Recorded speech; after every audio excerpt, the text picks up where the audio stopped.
শেষ ঠিকানার কারিগর মনু মিয়া আর নেই।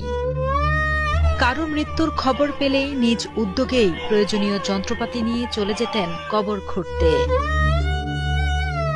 নিঃস্বার্থ এই মানুষটি ৭৩ বছরের জীবনে কবর খুঁড়েছেন ৩,০০০-এর বেশি, আর এখন তার জন্যই খোঁড়া হচ্ছে কবর।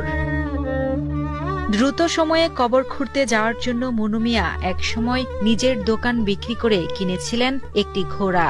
আদরের ঘোড়াটিকে নিয়েই তিনি ছুটে যেতেন কবর খুঁড়তে। তবে কিছুদিন আগে মনু মিয়া অসুস্থ হয়ে হাসপাতালে ভর্তি হলে সেই সুযোগে দুর্বৃত্তরা তার বহু বছরের সঙ্গী প্রিয় ঘোড়াটিকে নির্মমভাবে হত্যা করে। এতে মানসিকভাবে ভেঙে পড়েন এই মহৎপ্রাণ মানুষ। প্রিয় ঘোড়ার মৃত্যু শোকে মনু মিয়া শারীরিকভাবে আরও দুর্বল হয়ে পড়েন।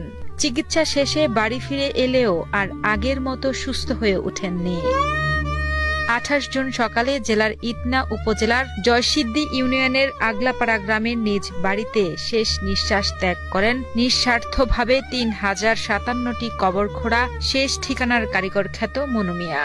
তার মৃত্যুতে পুরো এলাকায় নেমে এসেছে শোকের ছায়া। সামাজিক যোগাযোগ মাধ্যমেও ভেসে বেড়াচ্ছে মনু মিয়ার ছবি।